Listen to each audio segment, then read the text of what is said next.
Coming in at number 10, we have Alcatraz Island of Evil. I saw Alcatraz from across the water in San Francisco Bay, and I have to say, it is a very, very freaky place to look at. Before Alcatraz was even a high security prison, Miwok tribes of California were not about the rock. They thought that the sandstone rock that protrudes from the middle of San Francisco Bay was inhabited by evil spirits. When the prison was built on the rock, it became one of the most notorious high security prisons of all time. It's presumed that all who tried to escape the jail were killed. If the fall into the rocky water didn't kill you, the sharks that infested the water might. The prison was infamous for the criminals it hosted, their somewhat inhumane confinement, and the murders that happened within the walls of the jail. Alcatraz stopped functioning as a prison in 1963, but the memories of the building's brutal era live on. In 1946, 3 men were killed in a bloody standoff in Block C. Now these days, National Park employees believe that C Block is haunted. Security hear clanging and dissonant screams at night, and it's reportedly haunted by a troublemaking ghost called Butcher. He was a hitman killed by another prisoner. The most haunted place in the building, however, is allegedly Cell 14D,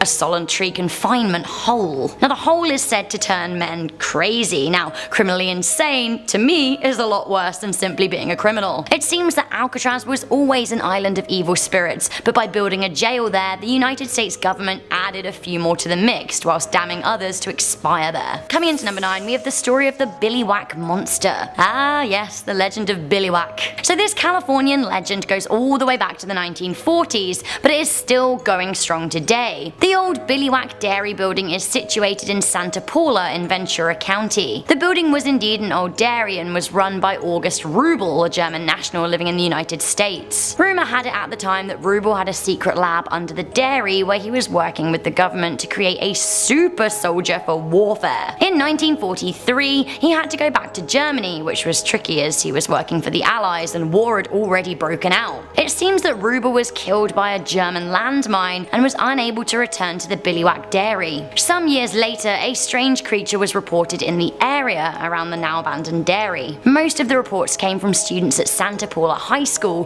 who called police to let them know that their cars were being hit by rocks. Who was throwing the rocks? Apparently a weird looking large animal. Some students even reported being set upon by a large white humanoid looking creature with goat-like horns and razor-sharp claws. It seems something fitting that description terrorized hikers nearby in 1964. It wasn't just the monster causing trouble either. Locals were getting frustrated with the teams of vigilantes turning up to try and hunt the beast. Coming in at number 6, we have the legend of California's skinwalkers. In Navajo culture, a lot of people believe in skinwalkers. Skinwalkers are said to be witches who ascend to their superhuman powers by murdering a close member of their family. These skinwalkers can then take the form of an animal of their choosing, although they usually appear as wolves, owls and coyotes, foxes and crows. These witches are said to be extremely dangerous, and you do not want to encounter one for fear of invoking their wrath. These skinwalkers are said to be most commonly found stalking deserts in California, like Death Valley. They are also said to appear in the Mojave National Reserve and Joshua Tree. When Nick Redfern visited Joshua Tree in August 2010 for a VH1 documentary, he said he came across a woman who helped save injured wolves and other animals in the area. It's very nice of her. Despite saving the wolves, she was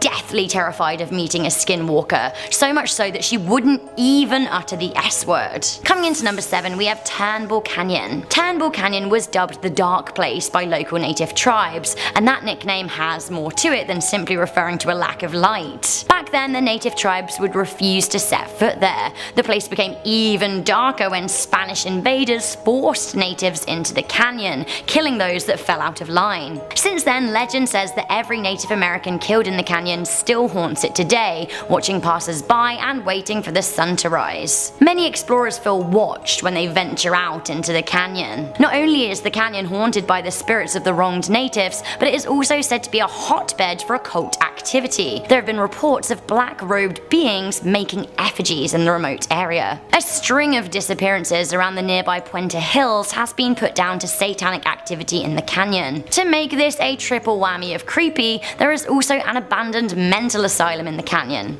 Great. Coming in at number 6, we have the legends of Stowe Lake. The White Lady is said to be one of the ghosts of San Francisco, and this particular lost soul is said to haunt the Stowe Lake area of the city. Few are brave enough to walk by Stowe Lake at night, although some zealous youths do find it funny to turn amateur ghost hunters by provoking the spirit. Now the story goes that once upon a time a woman was out walking her baby in a stroller. She became tired and she sat down on a bench next to the lake, taking in the sights. Another lady decided to sit down and join her, and they had a brief chat. While the women chatted, it is said that the stroller rolled away unnoticed, either because its brakes were faulty, or they weren't put on properly, or someone abducted the child. The mother became very distressed and started frantically wandering the area asking if anyone had seen her child. Eventually, she thought the baby must have rolled into the lake, and so she got into the water to look for her. After that, neither mother or child were seen again, and it is presumed that the woman drowned. These days, at night, her ghostly apparition still stalks the area looking for her child. Now, some versions of the urban legend say that you can summon the ghost yourself. Allegedly, if you say, white lady, I have your baby," 3 times over, the lady will appear. She'll then ask you, "Have you seen my baby?" And if you say yes, she'll haunt you, and if you say no,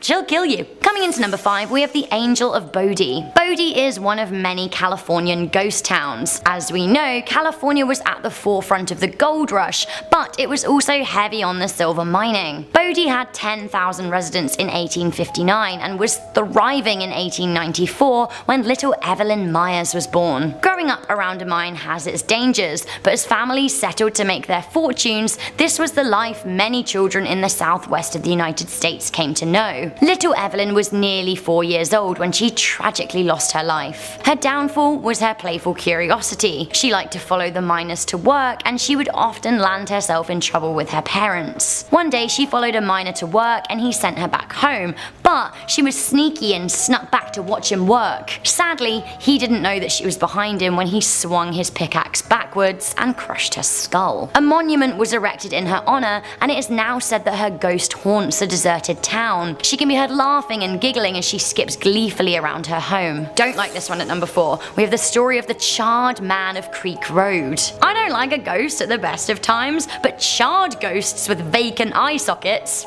No. No thank you, not today. The legend of the Charred Man has been told around Ojai campfires for decades. The Charred Man is said to stalk Creek Road and the Camp Comfort County Park. Many have reported seeing the ghostly apparition of a man on fire with black burned skin and hollow eye sockets. The Charred Man has most commonly been spotted in the Creek Road Bridge. When a car passes the bridge, it is said that he will emerge and glare at passengers. Not only that, he comes with a stench of burning flesh, which is something I've luckily never had to experience. Can only imagine it's truly awful though. It is said that the man leaves an imprint of ash on cars that get too close to him. Coming into number 3, we have the monster of Elizabeth Lake. While Elizabeth Lake in the Antelope Valley may look like heaven, it actually has a hellish legend attached to it. Los Angeles County's largest natural lake could contain a nasty beast. Legend has it that the lake was created by the devil himself, and he placed one of his own pets inside it. If you swim deep enough, you may find a secret passage that leads to the underworld. The lake monster uses this passage to move between Earth and the netherworld. Now, the lake was originally referred to by Spanish settlers as La Laguna de Diablo, the Lake of the Devil. This was because they were convinced of the lurking monster. In the late 1800s, a group of men claimed to have witnessed the ascension of a vast monster with bat wings coming out of the lake. Coming into number 2, we have the story of the Fresno Nightcrawler. The Nightcrawler. Rumors of a strange cryptid walking around at night in Fresno, California began surfacing in the late 90s and early 2000s. There were only a handful of eyewitnesses, and reports were shaky until some strange footage emerged in 2008. CCTV videos seemed to show a strange biped walking around a road. By biped, I mean that was pretty much it. The figure was all legs walking down the street like dexterous tweezers, or I guess a bit like possessed trousers. I don't like it. I don't like it. The footage is grainy, but definitely strange. Why not have a watch for yourself? Many people think that this strange Nightcrawler is some kind of Fresno monster, but more people out there think it's an alien. Similar cryptids have been spotted in Yosemite and Poland. What is this figure? Is it a puppet? Is it an alien? Is it an undiscovered creature? A ghost? A ghoul? Is the Fresno Nightcrawler real, whatever it may be, or is it a bizarre hoax? I just don't know. Finally, coming into number 1, this actually deeply unsettled me, and this has got more eyewitnesses than any on the list. We have the Dark Watchers of Santa Lucia. The Dark Watchers are a legend in Santa Lucia, California, and were known by Spanish settlers as Los Vigilantes Oscuro. The Watchers are regularly described as tools, sometimes giant-sized, figureless dark silhouettes,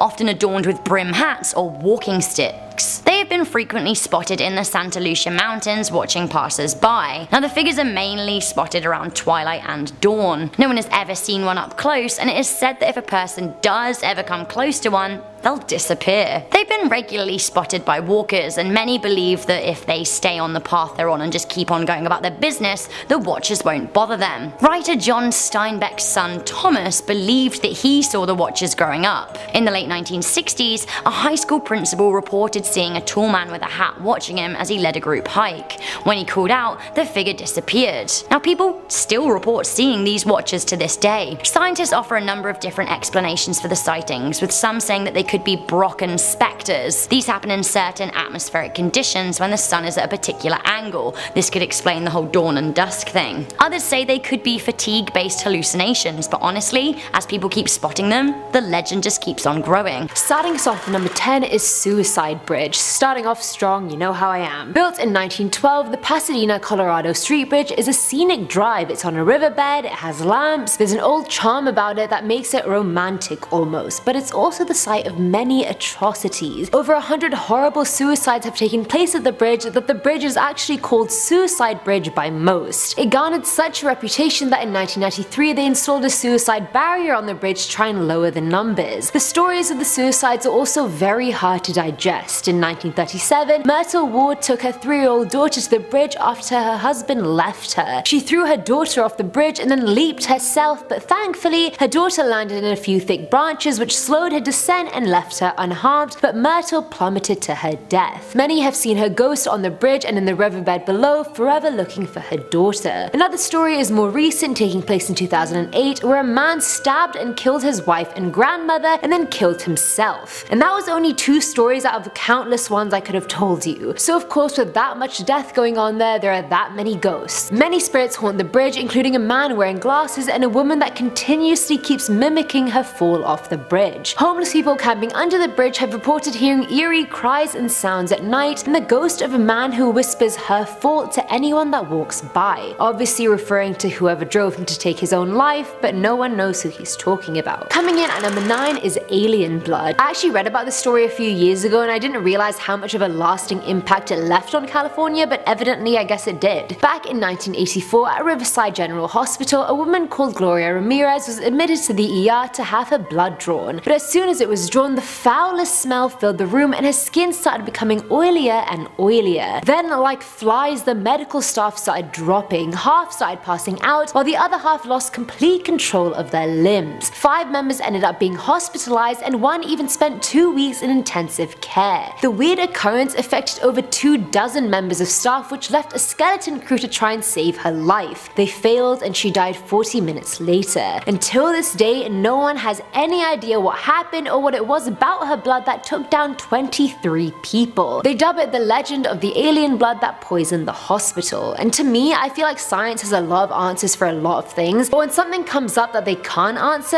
and nearly 40 years later they still can't answer it, that's worrying. At number 8 we have the Lady in White, because every urban legend video would not be complete without at least one ghostly lady wearing white. Hailed as one of the most famous Californian urban legends, the legend is about the thing that probably makes California famous, the Hollywood sign. The sign has been the backdrop of countless Instagrams and movies and is said to be haunted by Peg Entwistle, a famous actress from the early 1900s. That's so Hollywood, isn't it? An actress haunting the sign. It came full circle almost. Anyway, the legend goes like this. After an excruciatingly harsh review of one of her movies, one people dubbed a career-ending review, she decided she couldn't take the thought of her career ending, and so she decided to end her life instead. She climbed to the top of the H in the sign and threw herself off of it. So based on that, many people claim a lady in white can be seen hiking in the off-limits area near the sign around the place she killed herself. But if you find yourself up there and are hoping to see a beautiful actress, you'd be quite wrong. What appears is an eerie woman with hollowed out eyes and a skeletal face. If she finds you there alone, she can influence you to follow in her footsteps and end your life as well. In the century that followed her suicide, many suicide cases have been reported in the area, and in 2012 police even found a man's mutilated body parts and decapitated head right where she killed herself. Filling our number 7 slot is the prop of New Pike. So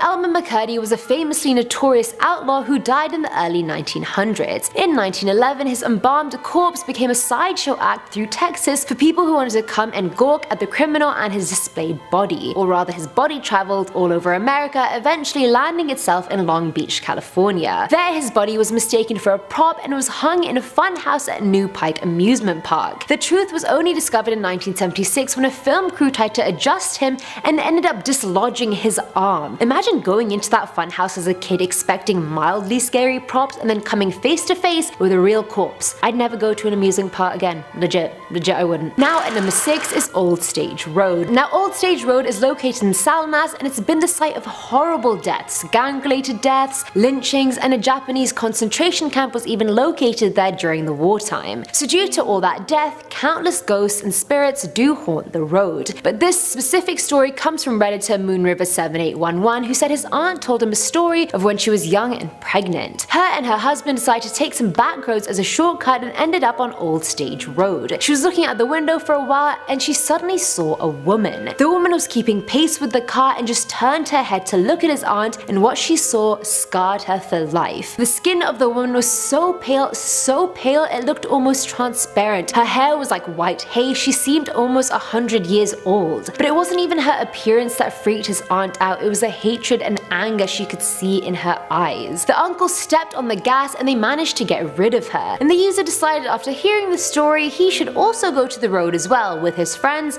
at 3 AM drunk. The friends went there and stopped near Hangman's Tree and decided to walk on the road, not stay inside the safety of their car. Very stupid mistake, kids. One of the friends decided to pee on the tree, douchebag move, and it's not surprising that pissed off spirits after that. They got back into the car and were switching between CDs when they heard a loud "Get Out" on the radio. After hearing it and realizing it was none of them, they drove for their lives. Half a mile later, one of the friends in the back who had been asleep the whole time screamed, saying she'd had the worst nightmare. She never remembered going back into the car and said she was walking down the street and turned around and saw that the car wasn't there anymore. All of a sudden, an old lady with rotten teeth and claws tried to bite her, and that's when she woke up. Despite the road being old as hell, murders still continue to happen on and around it. Coming in at number 5 is Bigfoot. It's like the most well-known urban legend of all time. I'd argue it was maybe even the first one. But anyway, coming in second to Washington, California has the most reported Bigfoot sightings in the US. The creature, which is said to be a giant hairy human ape creature of sorts, is said to live in the wilderness. Yosemite National Park is said to be the most haunted national park in America because it was Bigfoot's first home. Campers have apparently seen it wander into their camps, to which of course they've screamed and ran away. The weirder part is that Bigfoot has been said to scream louder and run too, which is a bit cute, I'm not gonna lie. In 1962 on Mount Shasta, a woman claimed to have seen Bigfoot give birth, which A, I didn't even know it was a female, and B, now we have a mini Bigfoot on our hands. But I guess that was nearly 80 years ago, so it's probably adult Bigfoot now. Either way, I honestly feel like it's a harmless creature, so why don't we just leave the poor thing alone? It's not harming anyone. I mean, it hasn't harmed anyone yet. At number 4 are the Gates of Hell. A deserted road in Antioch called Empire Mine Road has a gate on its side that locals call the Gates of Hell. And at first glance, it honestly looks like a rundown graffitied gate, and most people wouldn't even notice it driving by, but driving by won't do anything to you. It's crossing in the gates that could hurt you. The first legend about the gates is about an insane asylum that it used to be the entrance to. And it was one of those horror movie asylums. I'm talking straitjackets, lobotomies, shock treatments, the whole shebang. And because of that, many believe the ghosts of deceased patients stalk the area, and some even suffer from the same illness that they had in real life. And the spirits around asylums are usually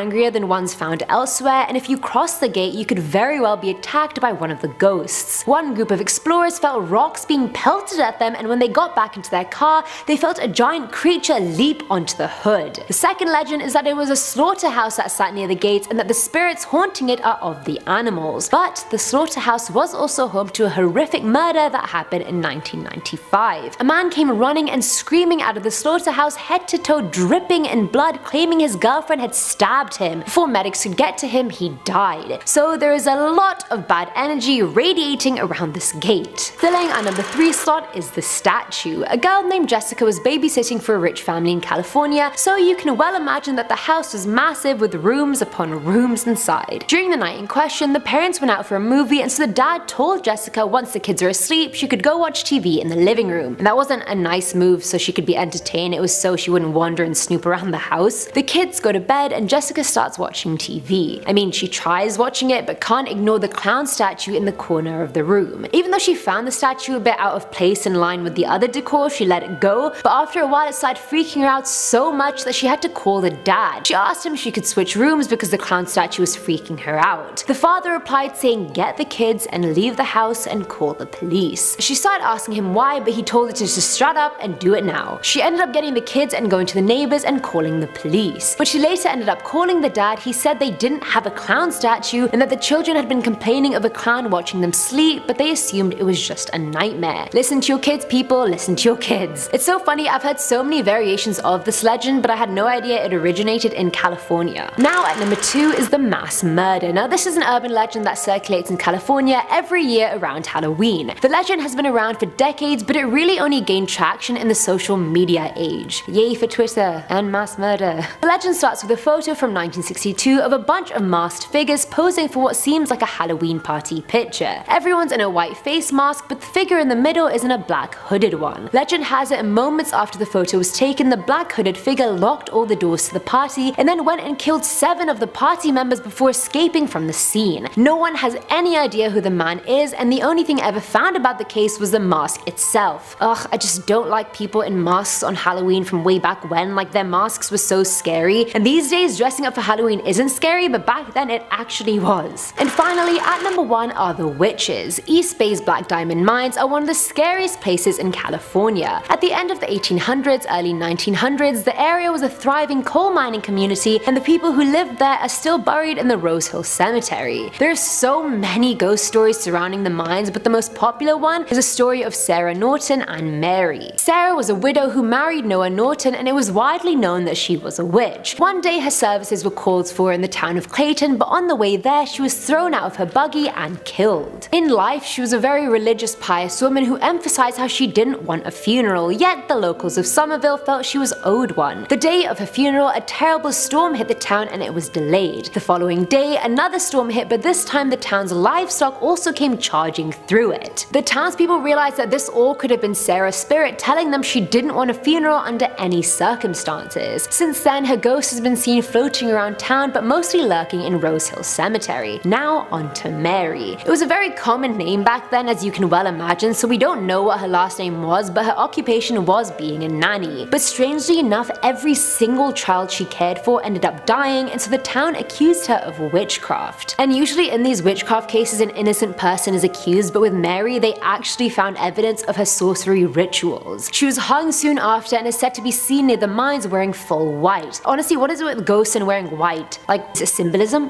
What does it mean? Someone tell me. Coming in at number 10, we have the Flying Monkeys of Napa Valley. I've always wanted to visit the Napa Valley because wine.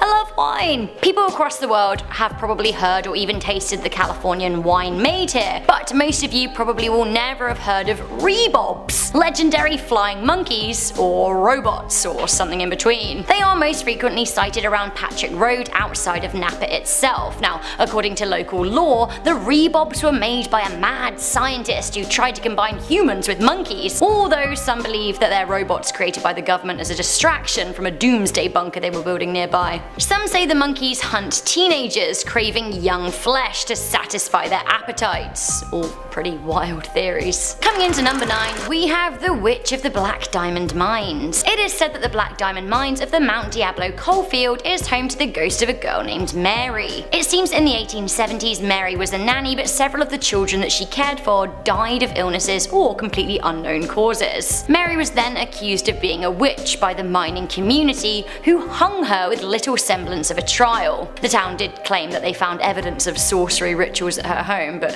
who knows back then? Honestly, they just burn the witches, except they hung her. What locals do know is that her spirit still haunts the mine to this day, and it is said to be angry. Mary wants revenge, and I kind of understand. Coming into number 8, we have the Smoke of the Claremont. Out in Berkeley, California, there is an old historic hotel called the Claremont. The original hotel was built in the 1800s, but burnt down as a result of a fire. 10 years later, a new Claremont was built and opened. Great, except the smell of smoke has never left. It seems that smoky fragrances waft through the halls late at night. Oh, and if you travel to the 4th floor, you may or may not meet one of the victims of the fire, a little girl who particularly likes to hang out in room 422. Coming into number 7, we have the San Diego Chilapa. It seems that San Diego may be home to a creature in the ilk of the Chupacabra, Bigfoot, the Sasquatch, or the Abominable Snowman. I really like the word abominable. Abominable. Chilapa is said to be a creature that many say they've heard crying late at night. It's said that the beast stalks San Diego and feeds off the weak, including any children it can sink its teeth into,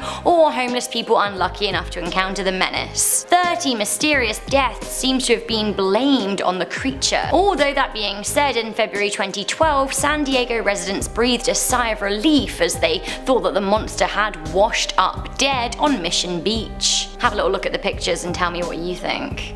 Honestly, I hope that there aren't any baby chulapas out there around willing to continue mummy or daddy's work, because that looks horrible. Abominable. Coming in at number 6, we have the Boy of Grouse Lake. I would love to go to Yosemite National Park and do some hiking, but of course the sprawling 3,000 square kilometer park is filled with myths and legends. Ever since the mid-1800s, reports of a wailing sound have been noted around Grouse Lake. It seems that in 1857, Yosemite's first park ranger Galen Clark heard the cries and went to investigate. It seems that Clark kept hearing the noises and thought that it may well be a dog or an animal, so decided to ask a local First Nations tribe if they had lost a dog or any member of livestock.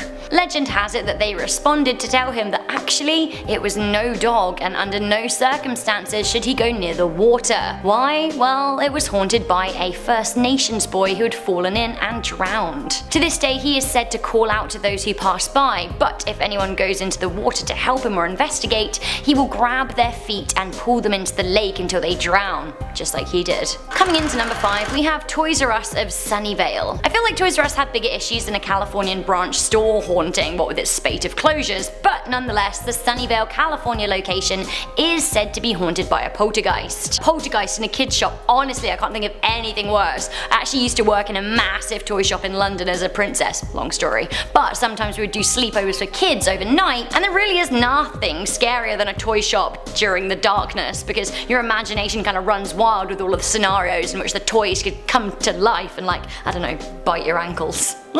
Either way, scary, right? I think it's scary, but just ask the night staff here at this Toys R Us. Now legend has it that the poltergeist came about after kids broke into the store and snatched an Ouija board off the shelves, holding an impromptu seance and accidentally unleashing a spirit.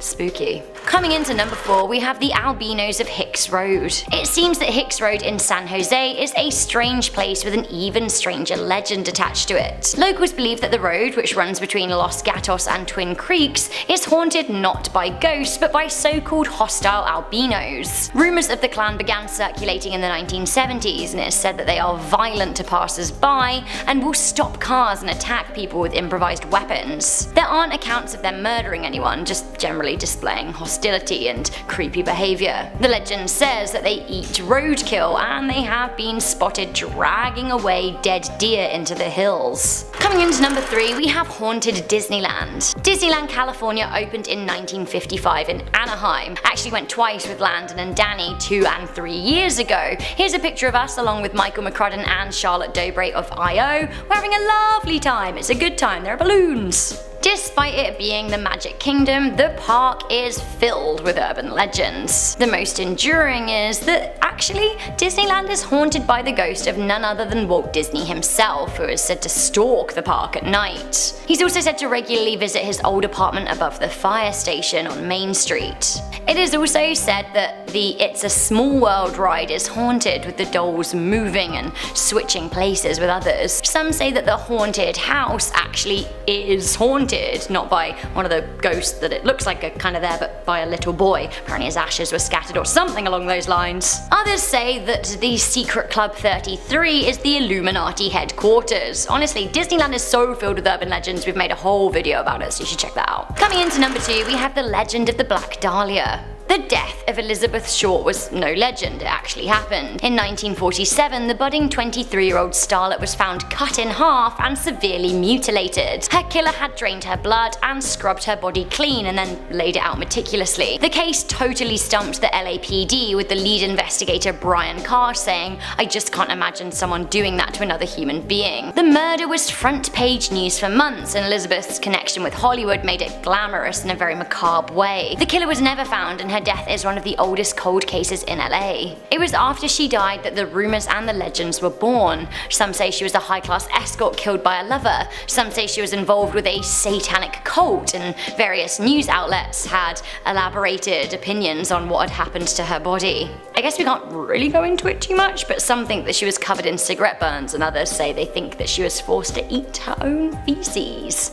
Ugh. Somehow she was dubbed the Black Dahlia, and books were written about her. A 2006 movie was made about her starring Scarlett Johansson and Mia Kirshner. Finally, coming into number 1, we have the cursed Hotel Cecil. Some say that all 600 rooms of the Cecil Hotel are cursed. The building has now been rebranded the Stay on Main to avoid associations with its dubious past. The Black Dahlia herself was said to have drunk at the hotel before she met her grisly demise. There is a whole Wikipedia page about deaths and violence at the Cecil Hotel, and on a quick glance I count 16 grisly incidents, and those are just the reported ones. Many of the stories involve suicide by jumping from the top of the building, others involve poison. The hotel was also said to be the home of serial killers Richard Ramirez and Jack Unterweger. The hotel made headlines in 2013 when a Canadian tourist, Elisa Lam, went missing after staying there. A video was posted of her from an elevator security camera by police, as this was the last time she was seen alive. Now the video is actually very scary to watch. She's seen acting exceptionally strangely, very strangely indeed. She presses a number of the buttons in the elevator and the doors fail to close. She's seen peering out of the elevator and looking really scared. She's then seen trying to hide in the corner. She then exits the elevator and seems to be pleading with someone invisible outside of the door. The footage ends with her walking out of shot and the elevator door opening and closing a number of times. On the 19th of February, her body was found by hotel maintenance workers who had come to investigate issues with the hotel water pressure. Now it seems that she was dead in the water tank and had been dead for weeks. The water tank was used for drinking and bathing water for other hotel guests, so blech. What happened to Alyssa, and is the hotel cursed? I'm gonna go with, I don't know, sounds like it.